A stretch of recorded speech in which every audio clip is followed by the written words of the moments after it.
নাই। আজকে যদি আমার যুবককে জিজ্ঞেস করা হয়, ও যুবক তুমি বলো বাংলাদেশের ক্রিকেট খেলোয়াড়দের নাম কি, সে অনর্গল বলে দিতে পারবে। আজকে যদি আমার বোনদেরকে জিজ্ঞেস করা হয়, ও বোন বলো তুমি আমার কোরআনের সূরা সংক্রান্ত কিছু বলো, একটা সূরা শোনাও, সে বলতে পারবে না। যদি তাকে জিজ্ঞেস করা হয় টিকটক আর কোন গান ভাইরাল, এটা সে সুন্দর করে বলে দিতে পারবে। আজকে আমার ঘরের মা বোনদেরকে যদি জিজ্ঞেস করা হয় কোন ড্রেস বর্তমানের মধ্যে সবচেয়ে ফ্যাশনেবল, সেটা সে সুন্দর করে বুঝিয়ে দিতে পারবে।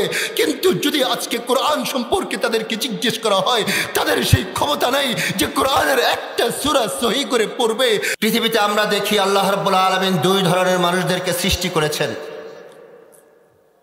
এক ধরনের মানুষ হচ্ছে আমরা আর আপনারা সাধারণ মানুষ, আরেক ধরনের মানুষ হচ্ছে আল্লাহ রাব্বুল আলামিনের বিশেষ নির্বাচিত মানুষ, যাদেরকে আমরা নবী এবং রাসূল হিসেবে চিনি। আল্লাহ রাব্বুল আলামিন তার সেই বিশেষ নির্বাচিত মানুষ নবী আর রাসূলদের কাছে আসমানি ওয়াহি, আসমানি কিতাব প্রেরণ করেছেন, যা তিনি সাধারণ মানুষদের কাছে প্রেরণ করেননি। কথা হচ্ছে আল্লাহ রাব্বুল আলামিন এই আসমানি কিতাবগুলো কেন প্রেরণ করলেন, আর বিশেষভাবে আল্লাহ রাব্বুল আলামিন তার মনোনীত কিছু বান্দাকে কেন প্রেরণ করলেন। আল্লাহ রাব্বুল আলামিন পারতেন এক ধরনের মানুষ হিসেবে সকলকে প্রেরণ করতে, এবং আল্লাহ রাব্বুল আলামিন পারতেন তিনি কোনো বিশেষ কিতাব আসমানি ওয়াহি প্রেরণ না করেও পৃথিবীর মানুষকে পরিচালনা করতে। এই প্রশ্নের উত্তরটি বোঝার জন্য আমাদের ছোট্ট একটা এক্সাম্পল বা মেসাল বুঝতে হবে। আপনি যদি বাজার থেকে যেয়ে 50,000 টাকা দামের একটা মোবাইল কিনে নিয়ে আসবেন, দেখবেন সেই মোবাইলের সাথে ছোট্ট একটা ক্যাটালগ বুক, নির্দেশিকা বই, গাইড বুক যেটাকে বলা হয়, সেটা দিয়ে দিবে। সেটার মধ্যে লেখা থাকবে আপনার এই মোবাইলটা কিভাবে ইউজ করবেন, কিভাবে ব্যবহার করবেন, কিভাবে সফটওয়্যার ডাউনলোড করে বেশি উপকৃত হবেন। আপনি যদি বাজার থেকে 1 লক্ষ টাকা দামের একটা ল্যাপটপ কিনে নিয়ে আসেন, দেখবেন সেই ল্যাপটপের সাথে একটা সিডি দিয়ে দিবে, শুধুমাত্র ক্যাটালগ বুক দিবে না। সেই সিডি এনে যদি ল্যাপটপে ঢুকিয়ে আপনি অন করেন, সাথে সাথে আপনাকে ভিডিওর মাধ্যমে দেখিয়ে দিবে আপনার ল্যাপটপটা কিভাবে পরিচালনা করবেন, চার্জ দিবেন, সফটওয়্যার ডাউনলোড করবেন, বেশি অ্যাপ ইনস্টল করবেন এবং তার দ্বারা উপকৃত হবেন। আর যদি আপনি আপনার কোনো কোম্পানির জন্য 10 কোটি টাকা দামের একটা মেশিন কিনে নিয়ে আসেন, তাহলে সেই মেশিনের সাথে শুধুমাত্র ইংরেজি ছোট্ট কোনো বই দিবে না, শুধুমাত্র ছোট্ট কোনো ক্যাটালগ বই দিবে না, বরং সেই মেশিনটা আপনার কোম্পানি সেটিং করার জন্য, হাতে কলমে মিটিংয়ের উপকারিতা বুঝিয়ে দেওয়ার জন্য আপনার সেই মেশিনের সাথে একজন ইঞ্জিনিয়ার বুঝিয়ে দিবেন, যে ইঞ্জিনিয়ার এসে আপনার কোম্পানির মধ্যে সেই মেশিনটাকে হাতে কলমে সেটিং করবে, সেটিং করিয়ে আপনাকে বুঝিয়ে দিবে এই মেশিনটা থেকে কিভাবে আপনি বেশি প্রোডাক্ট বাজারজাত করবেন, কিভাবে আপনার প্রতিষ্ঠান দেশের মধ্যে একটা প্রতিষ্ঠিত প্রতিষ্ঠান হিসেবে প্রতিষ্ঠা লাভ করবে। ঠিক না বেঠিক? ও মুসলমান, 10,000 টাকা দামের মোবাইলের জন্য যদি ক্যাটালগ বুক আর নির্দেশিকা বইয়ের দরকার হয়, 1 লক্ষ টাকা দামের একটা সামান্য ল্যাপটপের জন্য যদি একটা নির্দেশিকা বই আর গাইড বুকের দরকার হয়, 1 কোটি টাকা দামের একটা মেশিনের জন্য যদি নির্দেশিকা বই আর সেটা বুঝিয়ে দেওয়ার জন্য গাইড আর ইঞ্জিনিয়ারের দরকার হয়, রব্বুল আলামিন মানুষ জাতিকে শ্রেষ্ঠ মাখলুক হিসেবে পৃথিবীতে পাঠিয়েছেন তাদের হেদায়েতের জন্য, তাদের রাহবারির জন্য। আল্লাহ রব্বুল আলামিন আসমানি কিতাব আর সেই আসমানি কিতাব বুঝিয়ে দেওয়ার জন্য কিতাব নামক আসমানি কিতাব প্রেরণ করবেন না, তা কি করে হতে পারে? ঠিক না বেটে? তাই তো আল্লাহ রাব্বুল আলামিন সেই আসমানি কিতাব 104খানা ছোট বড় মিলিয়ে এটাই সবচেয়ে প্রসিদ্ধ মত, আল্লাহ রাব্বুল আলামিন কিতাব প্রেরণ করেছেন।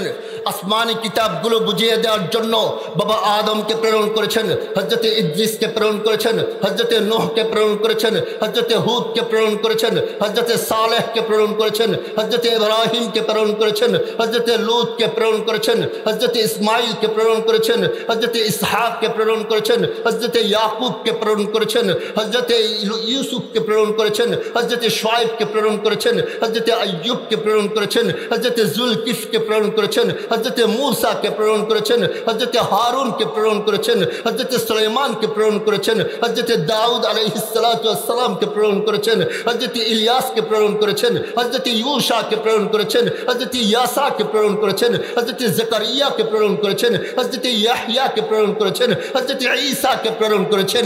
এমনি করে করে আল্লাহ রাব্বুল আলামিন লক্ষাধিক নবী আর রাসূল প্রেরণ করে সর্বশ্রেষ্ঠ রাসূল সরওয়ারে কায়নাত হুজুর আকরাম সাল্লাল্লাহু আলাইহি ওয়াসাল্লামকে সমস্ত রাসূলদের রাসূল, সমস্ত নবীদের নবী, সমস্ত রাসূলদের সর্দার সরওয়ারে কায়নাত আহমদ মুস্তাফা মুহাম্মদ মুস্তাফা সাল্লাল্লাহু আলাইহি ওয়াসাল্লামকে প্রেরণ করেছেন। ঠিক না ঠিক?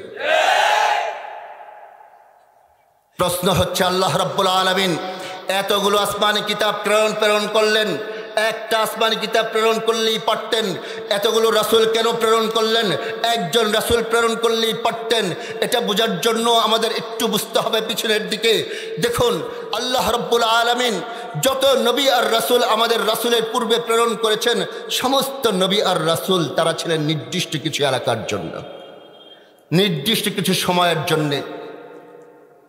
যত কিতাব প্রেরণ করেছেন সমস্ত কিতাবগুলো নির্দিষ্ট কিছু মানুষের জন্য, নির্দিষ্ট কিছু এলাকার জন্য ছিল, নির্দিষ্ট একটা মেয়াদের জন্য ছিল।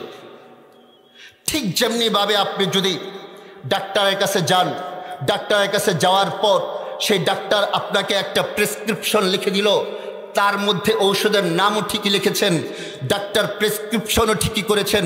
আপনি বাজার থেকে একটা ঔষধ কিনে নিয়ে আসলেন, ঔষধ কিনে আনার পর সেই ঔষধটা আপনি সেবন করলেন, সেবন করার পর দেখা গেল আপনার রোগ ভালো হয়নি, বরং ক্রমান্বয়ে আরও অবনতি হচ্ছে। দেখা গেল আপনি যেই ঔষধটা নিয়ে এসেছেন, কোম্পানির নাম তো ঠিক আছে, ডাক্তারও যথেষ্ট সাজেশনও ঠিকই করেছেন, কিন্তু আপনি মেয়াদ উত্তীর্ণ একটা ঔষধ কিনে নিয়েছেন এবং খেয়েছেন। এখন আপনিই বলুন, সেই ঔষধটা যখন আপনি সেবন করবেন আর এর কারণে আপনি ক্ষতিগ্রস্ত হবেন, তখন এটার দায়ভার কি আপনার, না ডাক্তারের, না কোম্পানির? আপনি দেখে শুনে কেন আপনি ডেট ওভার একটা ঔষধ গ্রহণ করেছেন? কারণ কোম্পানি সেখানে তারিখের মধ্যে লিখে দিয়েছে এটার ডেট এতদিন পর্যন্ত চলবে, তারপর আর এটা চলবে না। ডাক্তারও লিখে দিয়েছে যে আপনি কোম্পানির ঔষধ যথাযথ ডেট যেটা আছে সেটা অনুযায়ী আপনি ঔষধ সেবন করবেন। যদি ডেট ওভার ঔষধ আপনি সেবন করেন আর মৃত্যুবরণ করেন, তার জন্য আমি দায়ী হব না।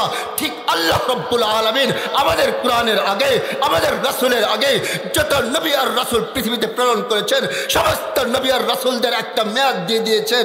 যত কিতাব প্রেরণ করেছেন সমস্ত কিতাবের একটা মেয়াদ দিয়ে দিয়েছেন। আবার আল্লাহ রাব্বুল ইজ্জত বলে দিয়েছেন, এই নির্দিষ্ট মেয়াদের পর যে কিতাব তোমাদের কাছে আসবে, শুধুমাত্র তার অনুসরণের মাধ্যমে তোমাদের নাজাত মিলবে।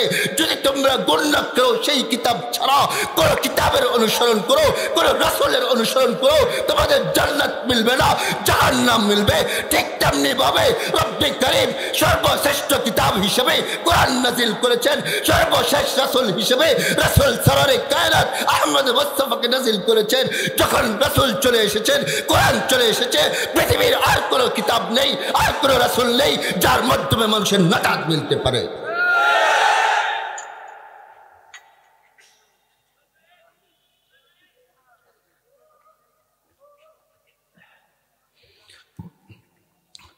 তাই তো আল্লাহ রাব্বুল আলামিন এটা আমাদেরকে হাতে কলমে বুঝিয়ে দেওয়ার জন্য, দেখো সমস্ত কিতাবগুলো আমি তোমাদের জন্য নাজিল করেছি, সমস্ত রাসূল আমার পক্ষ থেকে এসেছে, তারা মনোনীত, তারা সম্মানিত, এই বিশ্বাস আমাদের রাখতে হবে।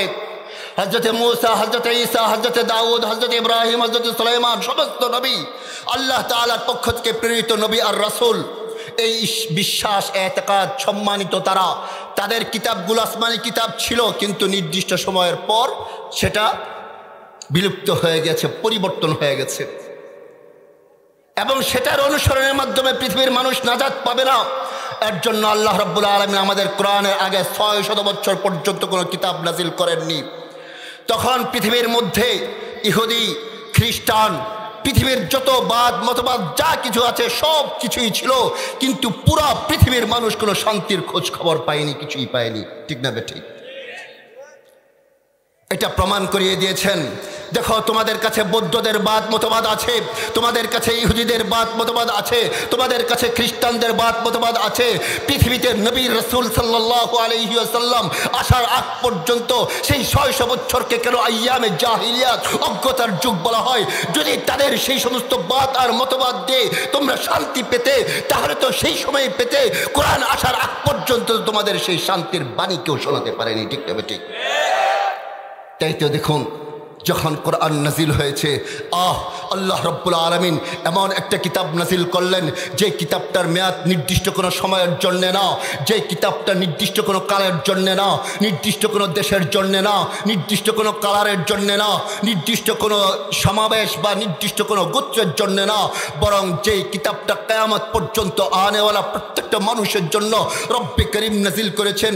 এমন একজন রাসূল প্রেরণ করেছেন যে রাসূল শুধুমাত্র নির্দিষ্ট কোনো এলাকার জন্য না, শুধু আরবের জন্য না, ঠিক যেমনিভাবে আরবের রাসূল তেমনিভাবে আরবের আজমের রাসূল, সমগ্র জাহানের জন্য রাসূল, কিয়ামত পর্যন্ত আনেওয়ালা প্রত্যেকটা মানুষের জন্য হেদায়েত। তাই তো যখন কোরআন নাজিল হয়েছে, দেখুন আমাদের উপর রাসূলের উপর যখন কোরআন নাজিল হয়েছে, কোরআন আর রাসূল একত্র হয়েছেন। কোরআন নাজিল হওয়ার আগ পর্যন্ত আমাদের রাসূলকে বলা হচ্ছে মুহাম্মদ ইবনে আব্দুল্লাহ। যখন কোরআন নাজিল হয়েছে, কোরআন আর রাসূল একত্র হয়েছে, আমাদের রাসূলকে বলা হচ্ছে মুহাম্মদুর রাসূলুল্লাহ। সেই কোরআনের কি সম্মান! যেই কোরআনের সম্পর্ক, কোরআনের সাথে যখন মাসের সম্পর্ক হয়ে গেছে, রমজানুল মুবারক, যখন রমজানের সম্পর্ক কোরআনের সাথে হয়েছে, রমজানের মর্যাদা এত বেড়ে গেছে, এত বেড়ে গেছে, তাকে বলা হচ্ছে রমজানুল মুবারক, সম্মানিত মুবারক বরকতময় মাস। শুধু তাই না, যেই রাতে কোরআন অবতীর্ণ হয়েছে, রাতের সম্পর্ক কোরআনের সাথে হয়েছে, তার কি মর্যাদা, তার কি ইজ্জত বেড়ে গেছে।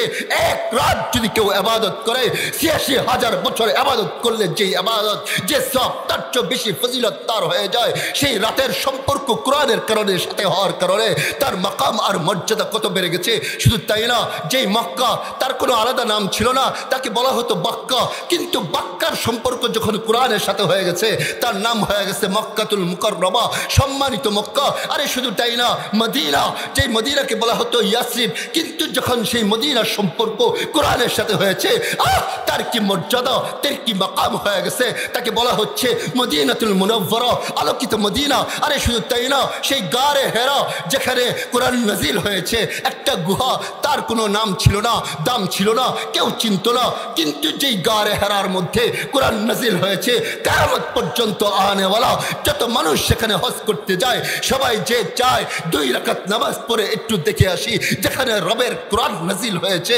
তার মাকাম আর কি মর্যাদা বেড়ে গেছে।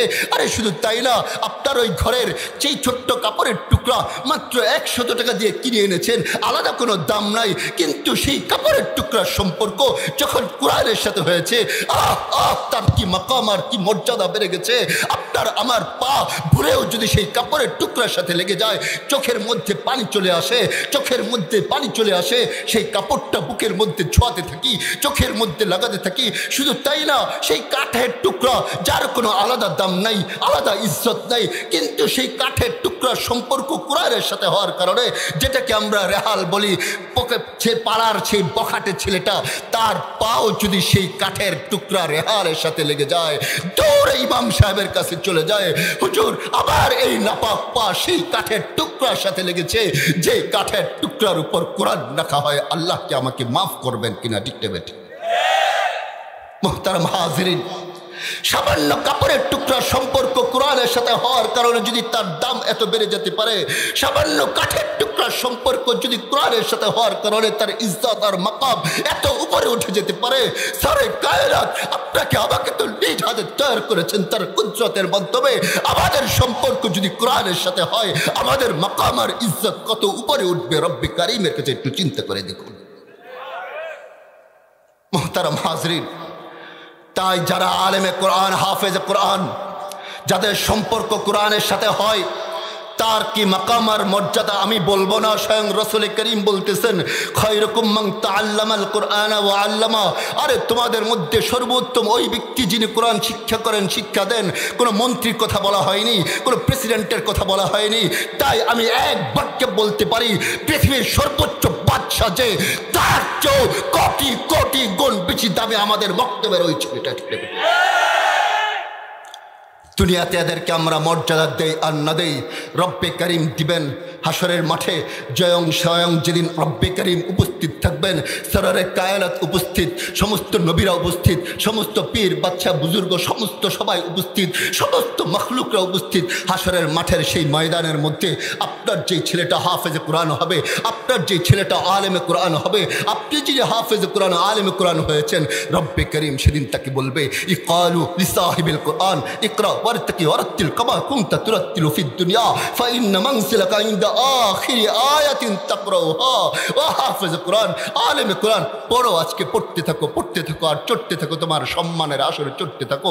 তখন আপনার সেই ছেলেটা পড়তে থাকবে, সূরা ফাতিহা পড়বে, সূরা বাকারা পড়বে, সূরা আলে ইমরান পড়বে, সূরা নিসা পড়বে, সূরা মায়েদা পড়বে, সূরা আরাফ পড়বে, সূরা আনফাল পড়বে, সূরা হুদ পড়বে, সূরা তওবা পড়বে, সূরা ইব্রাহিম পড়বে, সূরা বনি ইসরাইল পড়বে, সূরা তুর পড়বে, সূরা নূর পড়বে, সূরা ইব্রাহিম পড়বে, সূরা মারইয়াম পড়বে, সূরা ইউনুস পড়বে, সূরা মুমিনুন পড়বে, সূরা কসস পড়বে, সূরা নাম পড়বে, সূরা ইয়াসিন পড়বে, সূরা লুকমান পড়বে, সূরা আর রহমান পড়বে। পড়তে থাকবে যখন সে কোরআন কারীমের 114 খানা সূরার শেষে যে পড়বে মিনাল জিন্নাতি ওয়ান নাস, রব্বে কারীম বলবেন ফাইন্না মানসিলাকা ইনদা আখিরি আয়াতিন তাকরাউহা।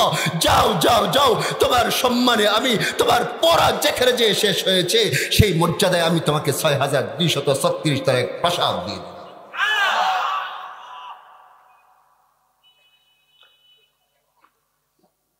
মুহতারাম হাজরিন, এটা তো আর রব্বে করিম আখিরাতে দিবেন, দুনিয়াতেও আমরা তাদেরকে সম্মান দিতে বাধ্য। ছোট্ট একটা মিসাল দিব আপনাদের সামনে। হাজার হাজার মানুষ এখানে আজকে, এখন যদি এশার নামাজ তো হয়ে গেছে, মনে করেন এশার নামাজের মধ্যে আমাদের মন্ত্রী ক্যাবিনেটের সমস্ত সদস্যরা এখানে উপস্থিত হয়, আজান হয়ে গেছে, নামাজের জামাত দাঁড়াবে, সবাই কাতারবন্দি হয়ে দাঁড়িয়েছে। আমার তো মনে হয় না কোনো একজন মন্ত্রী ইমামের জন্য ইমামতের জন্য সামনে যাবে, ঠিক নেবে ঠিক। অযথ উচিত ছিল যে মন্ত্রী হবে সেই ইমাম হবে, যে এমপি হবে সেই ইমাম হবে, যে মন্ত্রী আর রাষ্ট্রনায়ক হবে তার এমন যোগ্যতা থাকতে হবে যে নামাজের ইমামতি করতে পারে, যেটা আমাদের সররে কায়নাত রাসূল আকদাস পুরা কিয়ামত পর্যন্ত আনেওয়ালা প্রত্যেকটা শাসকের জন্য সবক শিখিয়ে দিয়ে গিয়েছেন। দেখো, আমি মদিনার শাসক খলিফা, আমি যেরকমভাবে নামাজার মুসল্লাই ইমাম, জাতির রাহবার আর ইমাম, ঠিক নবীর ওয়ারিস যারা উলামায়ে কেরাম হবে তারাও এমন হবে, ঠিক তেমনিভাবে নামাজের মুসল্লাই যেমন তারা ইমাম, ঠিক রাষ্ট্র পরিচালনায় তারা ইমাম হবে, ঠিক নেবে ঠিক। তো তারাও দাঁড়াবে নামাজের মধ্যে। যখন নামাজের মধ্যে দাঁড়িয়ে যাবে, কোনো একজন মন্ত্রী আর এমপির সামনে যাওয়ার জন্য সাহস করবে না। আপনার ওই ছেলেটা যা হাফেজ কোরআন হয়েছে, আলেমে কোরআন হয়েছে, যিনি মাদ্রাসার মুহতামিম সাহেব, তাকে বলবেন হুজুর আপনি ইমামতি করবেন, আমাদের কারো যোগ্যতা নাই এই ইমামতি করার। আপনি যখন ইমামতি করতে গেলেন, আল্লাহু আকবার বলে হাত বাঁধলেন, প্রত্যেকটা মন্ত্রী আর এমপি তারাও আপনার অনুসরণের মাধ্যমে রব্বে করিমের ইবাদত আদায়ের জন্য আল্লাহু আকবার বলে হাত বাঁধবে। আপনি তেলাওয়াত করছেন, তারা শুনতে বাধ্য। আপনি আল্লাহু আকবার বলে রুকুতে গেছেন, তারাও শুনতে বাধ্য, তারাও রুকুতে যাবে। আপনি আল্লাহু আকবার বলে সিজদায় চলে যাবেন, তারাও সিজদায় যেতে বাধ্য। আপনি যতক্ষণ না পর্যন্ত ডানে আসসালামু আলাইকুম রহমতুল্লাহ বলে সালাম না ফিরাবেন, যতক্ষণ না পর্যন্ত বামে সালাম না ফিরাবেন, ততক্ষণ পর্যন্ত কোনো একজন মন্ত্রীর সাহস নাই প্রেসিডেন্ট সাহেব ফোন করলেও সেই ফোনটা ধরা, ঠিক নেবে ঠিক। আপনাকে ইজ্জত দিতে বাধ্য তারাও। আমি সেই দিকটা যাচ্ছি না, ইজ্জতের দিকটা পরে আলোচনা করছি। তার আগে আমি যেই বিষয়টা আপনাদের সামনে তুলে ধরতে চাই সেটা হচ্ছে, রব্বে করিম তো আমাদের কাছে কোরআন নাজিল করে গিয়েছেন, কোরআন আমাদের কাছে আছে, প্রত্যেকের ঘরে ঘরে আছে, প্রত্যেকের ঘরে কয়েকটা করে আছে, গিলাপ দিয়ে বাদাই করে রেখেছি। সেটার পরিচয় এবং সত্যি এই কোরআন 1500 বছর পূর্বে ছিল কিনা বা এটাই সেটা কিনা, এটা হাতে কলমে একটু আপনাদের সামনে বুঝাতে চাই, শুনবেন মুহতারাম হাজরিন। তো প্রথমে যদি আমরা কোরআনের পরিচয় নিয়ে জানতে চাই, তাহলে আমরা সরাসরি কোরআনকে জিজ্ঞেস করি, ও কোরআন তোমার নাম কি? কোরআন তার আয়াত দিয়ে বলছে বাল হুয়া কোরআনুম মাজিদ, আমার নাম হচ্ছে কোরআনে মজিদ। আবার যদি জিজ্ঞেস করা হয় ও কোরআন তোমার আরও কোনো নাম আছে কিনা, কোরআন তার আরেক আয়াত দিয়ে বলছে ইন্নাহু লাকুরআনুন করিম, আমার আরেকটা নাম কোরআনে করিম। ও কোরআন আরও কোনো নাম আছে কিনা, কোরআন তার আরেক আয়াত দিয়ে বলছে আলিফ লাম মিম যালিকাল কিতাব, হ্যাঁ হ্যাঁ হ্যাঁ আমার আরেকটা নাম আছে যার নাম হচ্ছে কিতাব। ও কোরআন তোমার আরও কোনো নাম আছে কিনা, কোরআন ঘোষণা করছে তাবারাকাল্লাযী নাযালাল ফুরকান, হ্যাঁ হ্যাঁ আমার আরেকটা নাম আছে সেটার নাম হচ্ছে ফুরকান। আবার যদি জিজ্ঞেস করা হয় ও কোরআন তোমার আরও কোনো নাম আছে কিনা, কোরআন বলছে ইন্না নাহনু নাযালনা যিকর, আমার আরেকটা নাম আছে জিকির। এমনিভাবে কোরআনকে যদি জিজ্ঞেস করেন তোমার নাম বলো, নাম বলো, সে 55টা পর্যন্ত সিফাতি নাম সহ সে বলতে থাকবে আমার নাম হাকিম, আমার নাম মজিদ, আমার নাম কোরআন, আমার নাম ফুরকান বলতে থাকবে। আবার যদি জিজ্ঞেস করেন ও কোরআন তুমি বলো কার পক্ষ থেকে এসেছো, কোরআন বলছে তানজিলুম মির রাব্বিল আলামিন, আমি তো রব্বুল আলামিনের পক্ষ থেকে এসেছি। আবার যদি জিজ্ঞেস করেন ও কোরআন তুমি বলো তোমার বাড়ি কোথায়, কোরআন তার আয়াত দিয়ে বলবে ফি লাওহে মাহফুজ, আমার বাড়ি তো লৌহে মাহফুজে। আবার যদি জিজ্ঞেস করা হয় ও কোরআন তুমি বলো না তুমি কার উপর অবতীর্ণ হয়েছো, কোরআন বলছে নুজিলা আলা মুহাম্মদ, আমি তো মুহাম্মাদের উপর অবতীর্ণ হয়েছি। আবার আপনি জিজ্ঞেস করেন ও কোরআন তুমি কার মাধ্যমে পৃথিবীতে এসেছো, কোরআন ঘোষণা করছে নাযালা বিহির রূহুল আমিন, আমি তো জিবরিল আমিনের মাধ্যমে এসেছি। আবার আপনি কোরআনকে জিজ্ঞেস করেন ও কোরআন তুমি কোন মাসে অবতীর্ণ হয়েছো, কোরআন ঘোষণা করছে শাহরু রমাজান আল্লাযী উনজিলা ফীহিল কোরআন, আমি তো রমজান মাসে অবতীর্ণ হয়েছি। আবার আপনি জিজ্ঞেস করেন কোন মাসের কোন রাতে অবতীর্ণ হয়েছো, কোরআন তার আরেক আয়াত দিয়ে বলছে ইন্না আনজালনাহু ফি লাইলাতিন মুবারাকা, আমি তো এক মুবারক রাত্রিতে অবতীর্ণ হয়েছি। আবার আপনি জিজ্ঞেস করেন ও কোরআন তুমি বলো না সেই মুবারক রাত্রি কোনটি, কোরআন তার আরেক আয়াত দিয়ে বলছে ইন্না আনজালনাহু ফি লাইলাতিল কদর, আমি তো কদরের রাত্রিতে অবতীর্ণ হয়েছি। আবার আপনি কোরআন জিজ্ঞেস করেন ও কোরআন তুমি কোন শহরে অবতীর্ণ হয়েছো, কোরআন ঘোষণা করছে ওয়াহাদা বালাদুল আমিন, আমি তো মক্কা আর মদিনার নিরাপদ নগরীতে অবতীর্ণ হয়েছি। আবার আপনি তাকে জিজ্ঞেস করেন ও কোরআন তোমার মধ্যে কোনো সন্দেহ আছে কিনা, কোরআন ঘোষণা করছে তার আয়াত দিয়ে আলিফ লাম মিম যালিকাল কিতাব লা রাইবা ফি, আরে না না না এর মধ্যে কোনো সন্দেহ হতে পারে না। আবারও আপনার সন্দেহ হচ্ছে, আপনি জিজ্ঞেস করছেন সত্যি তোমার মধ্যে কোনো সন্দেহ আসতে পারে না, কোরআন বলছে লা ইয়াতিহিল বাতিলু মিন বাইনি ইয়াদাইহি ওয়ালা মিন খালফি, আরে না না না আমার ডান দিয়ে নয়, আমার বাম দিয়ে নয়, আমার উপর দিয়ে নয়, আমার নিচ দিয়ে নয়, কোনো দিক দিয়ে আমার মধ্যে কোনো সন্দেহ আসতে পারবে না। তারপর আবার আপনি জিজ্ঞেস করেন ও কোরআন তোমার ওয়েট মর্যাদা তোমার ওজন কেমন, কোরআন ঘোষণা করছে লাউ আনসালনা হাদাল কোরআন আলা জাবালিন লারাইতাহু খাশিআম মুতাসাদ্দিয়াম মিন খাশিয়াতিল্লাহ, আরে তোমরা যদি দেখতে এই কোরআন কোনো পাহাড়ের উপর অবতীর্ণ হয়েছে তাহলে দেখতে সেই পাহাড়টা ভয়ে ফেটে চৌচির হয়ে সিজদায় পড়ে গেছে। আবার আপনি জিজ্ঞেস করেন ও কোরআন তোমার ময়ের কি মর্যাদা কি, কোরআন তার আয়াত দিয়ে বলছে ইন্না আরাজনাল আমানাতা আলা সামাওয়াতি ওয়াল আরদ ওয়াল জিবাল ফাআবাইনা আন ইয়াহমিলনাহা ওয়া আশফাকনা মিনহা ওয়া হামালাহাল ইনসান, আসমানের পর রব্বে করিম রাখতে চেয়েছেন কোরআনকে, অস্বীকার করেছে, জমিন অস্বীকার করেছে, ফাআবাইনা আন ইয়াহমিলনাহা তারা অস্বীকার করে দিয়েছে, হামালাহাল ইনসান মানুষ সেটাকে গ্রহণ করেছে। তারপরও যদি তোমার সন্দেহ হয় সত্যিই কি তুমি আল্লাহ তাআলার কোরআন আল্লাহ তাআলার কালাম, কোরআন ঘোষণা করছে লাউ কানা মিন ইনদি গায়রিল্লাহি লাওয়াজাদু ফি ইখতিলাফান কাসীরা, আরে এই কোরআন যদি রব্বে করিমের কোরআন না হতো তাহলে তো তোমরা এই কোরআনের মধ্যে বিরোধিতা দেখতে পেতে, ভুল দেখতে পেতে। অথচ আজ 1500 বছর হয়ে গেছে এই কোরআনের মধ্যে কোনো ভুল নাই, কোনো স্ববিরোধিতা নাই। তাহলে আবার যদি আপনি জিজ্ঞেস করেন ও কোরআন কেন তুমি অবতীর্ণ হয়েছো, কোরআন ঘোষণা করছে ওয়ানাজ্জালনা আলাইকাল কিতাবা তিবয়ানাল লিকুল্লি শাইইন ওয়া হুদাও ওয়া রাহমাতাও ওয়া বুশরা লিল মুসলিমিন, আরে এই কোরআন তো সমস্ত কিছুর হেদায়েত স্বরূপ, বিস্তারিত বিবরণ স্বরূপ আল্লাহ রাব্বুল আলামিন সংবিধান স্বরূপ অবতীর্ণ করেছেন, যেটা মানুষের হেদায়েত, যেটা মানুষের জন্য রহমত, মুসলমানদের জন্য সুসংবাদ স্বরূপ। তারপর যদি আবারও জিজ্ঞেস করেন কেন তুমি অবতীর্ণ হয়েছো, কোরআন ঘোষণা করছে মা কানা হাদিসে ইফতারা ওয়ালাকিন তাসদীকাল্লাযী বাইনা ইয়াদাইহি, আরে এই কোরআন মিছি মিছি অবতীর্ণ হয় নাই, তোমরা শুধুমাত্র ঘরের তাকের মধ্যে রেখে দিবে, তোমরা শুধুমাত্র ওই নির্দিষ্ট কিছু মানুষের জন্য পড়ার জন্য কোরআনকে নির্দিষ্ট করে রাখবে, তোমরা শুধুমাত্র তোমার দাদি আর তোমার দাদা মারা গেলে মসজিদের ইমাম সাহেবকে একটা কোরআন শরীফ এসে দিয়ে বলবে হুজুর খতম করে দিয়েন, এর জন্য শুধু কোরআন নাজিল হয় নাই, আল্লাহ রব্বুল কারীম এই কোরআন তো নাজিল করেছেন প্রত্যেকটা ব্যক্তি কেন্দ্রিক, এই কোরআন সহি করে শিখবে, তার ঘরের মধ্যে এই কোরআনকে বাস্তবায়ন করবে, সামাজিক প্রত্যেকটা ক্ষেত্রে এই কোরআনকে নাজিল করবে, বাস্তবায়ন করবে, আন্তর্জাতিক প্রত্যেকটা ক্ষেত্রের মধ্যে এই কোরআনকে বাস্তবায়ন করবে, পুরো পৃথিবীর সংবিধান শরীফ রব্বে কারীম কোরআন নাযিল করেছেন।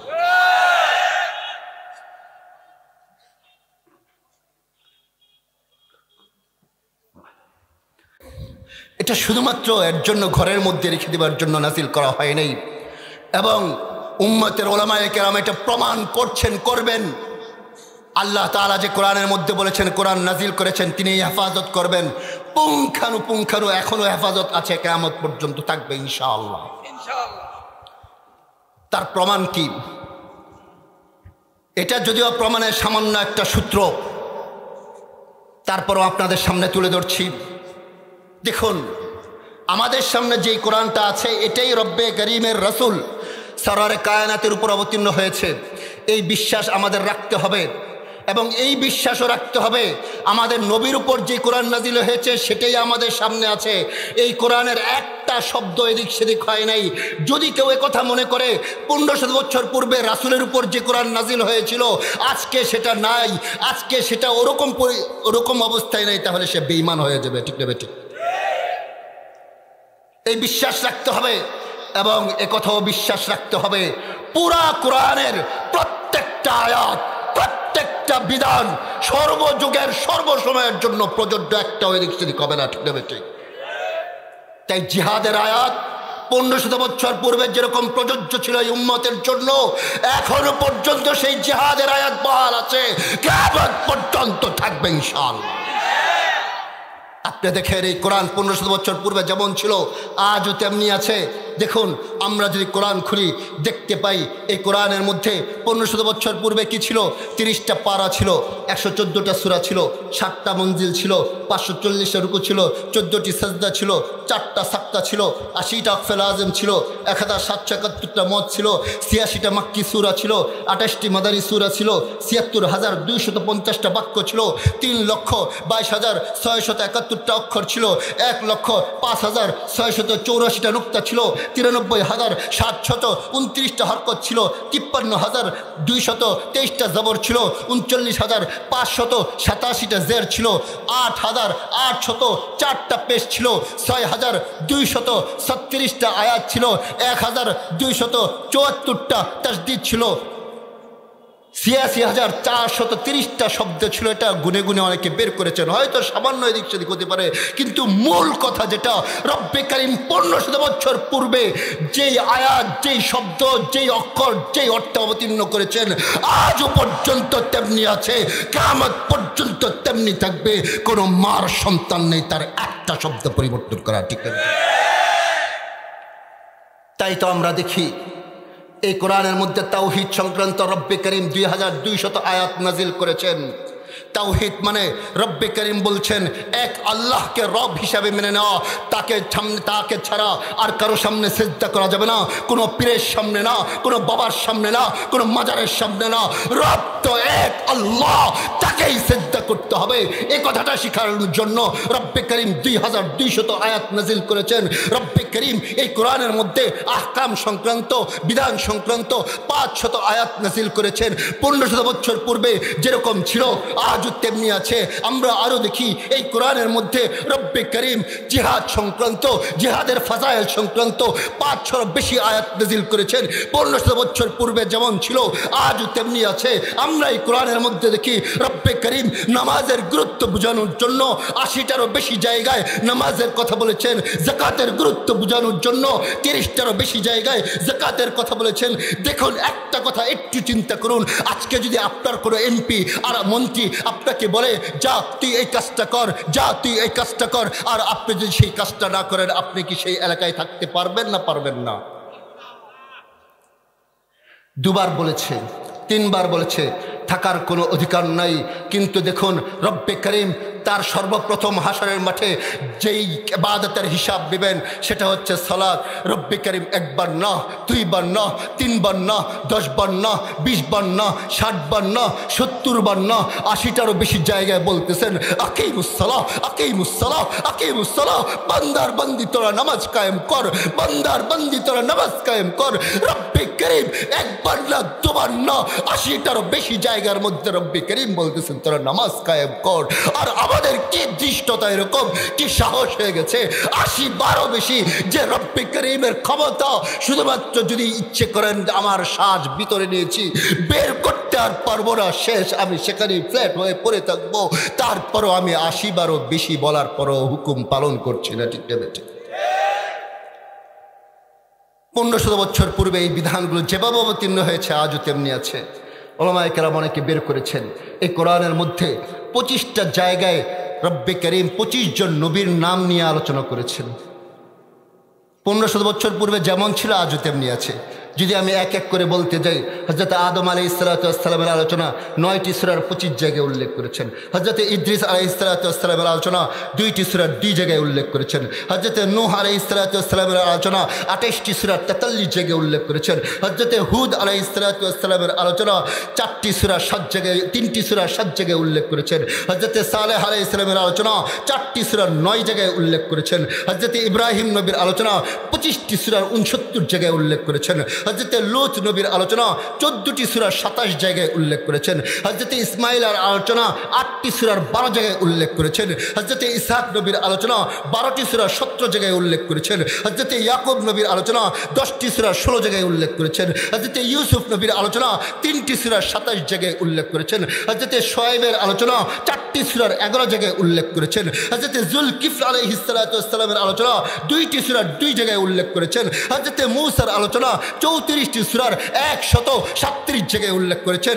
তার ভাই হারুনের আলোচনা 13টি সূরার 20 জায়গায় উল্লেখ করেছেন। হযরত দাউদ আলাইহিসসালামের আলোচনা 9টি সূরার 16 জায়গায় উল্লেখ করেছেন। হযরত সুলাইমান নবীর আলোচনা 7টি সূরার 17 জায়গায় উল্লেখ করেছেন। হযরত ইলিয়াস নবীর আলোচনা 2টি সূরার 3 জায়গায় উল্লেখ করেছেন। হযরত ইউশার আলোচনা 2টি সূরার 2 জায়গায় উল্লেখ করেছেন। হযরত ইয়াসার আলোচনা 2টি সূরার 2 জায়গায় উল্লেখ করেছেন। হযরত জাকারিয়ার আলোচনা 4টি সূরার 5 জায়গায় উল্লেখ করেছেন। হযরত ইয়াহইয়া নবীর আলোচনা 4টি সূরার 7 জায়গায় উল্লেখ করেছেন। হযরত ঈসা নবীর আলোচনা 11টি সূরার 25 জায়গায় উল্লেখ করেছেন।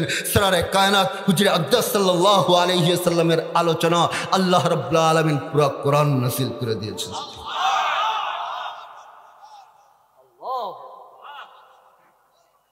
মুহতারাম হাজরিন, আমার এটা বোঝানো এটা উদ্দেশ্য না যে এখানে এটা জানার মধ্যে বা বলার মধ্যে কোনো আলাদা পারদর্শিতা আছে, বরং আমি যেই কথাটা বোঝাতে চাচ্ছি সেটা হচ্ছে রব্বে করিম 1500 বছর পূর্বে কোরআনকে যেভাবে অবতীর্ণ করেছেন আজও তেমনি আছে, কিয়ামত পর্যন্ত তেমনি থাকবে। পৃথিবীর আর কোনো ধর্মীয় গ্রন্থ নাই, কিতাব নাই যে হুবহু সেই অবস্থায় আছে। ঠিক না বেঠিক? তাই আপনি বাংলাদেশ থেকে একটা কোরআন নেন, সৌদি আরব থেকে একটা কোরআন নেন, সেই আফ্রিকা থেকে একটা কোরআন নেন, আমেরিকা থেকে একটা কোরআন নেন, সারা পৃথিবীর সব দেশ থেকে এক একটা করে কোরআন নেন। সারা পৃথিবীর সমস্ত দেশের মধ্যে হাফেজ কোরআন আছে, সমস্ত হাফেজদেরকে একত্রে করেন। শুধুমাত্র বাংলাদেশের মধ্যে 24 লক্ষ হাফেজ কোরআন আছে। সমস্ত হাফেজদেরকে দাঁড় করায় বলেন, তুমি সূরা ফাতিহা পড়ো, তুমি সূরা ইয়াসিন পড়ো, তুমি সূরা নূর পড়ো, পড়তে থাকবে। পুরো পৃথিবীর সমস্ত হাফেজরা একই শব্দে একই অর্থে কোরআন পড়বে, বিন্দু বিসর্গ এদিক সেদিক হবে না। ঠিক না? পৃথিবীর মধ্যে তাওরাত, ইনজিল, আজকে যারা খ্রিস্টানরা দাবি করে, আজকে যারা ইহুদিরা দাবি করে তাদের বাইবেলের কথা, তাদেরকে দাঁড় করে জিজ্ঞেস করেন, তাদের সমগ্র পণ্ডিতদেরকে বছরের পর বছর সময় দিলাম, যা তাদের নবীর উপর যে কিতাব অবতীর্ণ হয়েছিল সেই কিতাবের একটা পৃষ্ঠা সমগ্র ইহুদি জাতি, সমগ্র খ্রিস্টান জাতি শোনা তারা পারবে না, পারবে না, পারবে না। মুহতারাম হাজরিন, কিন্তু বড় আক্ষেপ, বড় আফসোস, আজকে সেই কোরআন আমাদের সামনে আছে, আজকে সেই কোরআন আমাদের ঘরে ঘরে আছে, আজকে সেই কোরআনের মাদ্রাসা প্রতিষ্ঠানগুলো আমাদের পাশে পাশে আছে, কিন্তু সেই কোরআন আমাদের কাছে থাকা সত্ত্বেও আমাদের কোরআনের প্রতি মহব্বত নেই, ভালোবাসা নাই। আজকে যদি আমার যুবককে জিজ্ঞেস করা হয়, ও যুবক তুমি বলো বাংলাদেশের ক্রিকেট খেলোয়াড়দের নাম কি, সে অনর্গল বলে দিতে পারবে। আজকে যদি আমার বোনদেরকে জিজ্ঞেস করা হয়, ও বোন বলো তুমি আমার কোরআনের সূরা সংক্রান্ত কিছু বলো, একটা সূরা শোনাও, সে বলতে পারবে না। যদি তাকে জিজ্ঞেস করা হয় টিকটক আর কোন গান ভাইরাল, এটা সে সুন্দর করে বলে দিতে পারবে। আজকে আমার ঘরের মা বোনদেরকে যদি জিজ্ঞেস করা হয় কোন ড্রেস বর্তমানের মধ্যে সবচেয়ে ফ্যাশনেবল, সেটা সে সুন্দর করে বুঝিয়ে দিতে পারবে। কিন্তু যদি আজকে আজকে কোরআন সম্পর্কে তাদেরকে জিজ্ঞেস করা হয়, তাদের সেই ক্ষমতা নাই যে কোরআনের একটা সূরা সহি করে পড়বে। আরে এই কোরআন তো রব্বে করিম আমাদের সরারে কায়নাত হুজুর আকদাস সাল্লাল্লাহু আলাইহি সাল্লামের মাধ্যমে আমাদের প্রত্যেকের কাছে প্রেরণ করেছেন, কিন্তু সেই কোরআন আমিও পড়তে পারি না, আমার পরিবারও পড়তে পারে না, আমার মেয়েও পড়তে পারে না, আমার ছেলেও পড়তে পারে না। আমরা সেই কোরআন সম্পর্কে জানি না। ঠিক না ঠিক? হুজুর চলে আসছেন, আমার এতটা ধৃষ্টতা নেই যে হুজুরের সামনে কথা বলবো। বাকি আমি সর্বশেষ যে কথাটা বলতে চাচ্ছি সেই কথাটা হচ্ছে, যার কারণে কোরআন সম্পর্কে আমাদের পরিচয় না থাকার কারণে, কোরআনের ভালোবাসা আমাদের মধ্যে না থাকার কারণে আমি আমার বুকের মধ্যে হাত দিয়ে জিজ্ঞেস করি, শেষ কবে আমি কোরআনটা ধরেছিলাম? শেষ কবে আমি কোরআনটা পড়ে আমার বুকের সাথে লাগিয়েছিলাম? অথচ আমার প্রত্যেকের কাছে একটা করে মোবাইল আছে। রাত্রে যখন ঘুমাতে যাই তখন একবার দেখি আমার মোবাইলে কে আমাকে কি মেসেজ করেছে। ঘুম থেকে সকালে যখন উঠি তখনও মোবাইলটি প্রথম দেখি। সারাক্ষণ আমার সাথে মোবাইল থাকে, কিন্তু একটা বার হলেও আমি বছরের পর বছর চলে যায় কোরআন ধরেও দেখি না, চুয়েও দেখি না। ঠিক বেটা মুহতারাম হাজরিন, যার কারণে সেই কোরআনের পরিচয় আমাদের জানা নাই, এবং এই কোরআনের মাদ্রাসাগুলোতে কি পড়ানো হয় সেটাও আমাদের জানা নাই। ঠিক না বেটে? আজকে আমাদের সামনে সেই সমস্ত নাস্তিকরা বলতে সাহস পেয়ে যায় যে এই সমস্ত কওমি মাদ্রাসাগুলোতে কি পড়ানো হয়, কি শিক্ষা দেওয়া হয়, 2 টাকার কাঠ মোল্লা।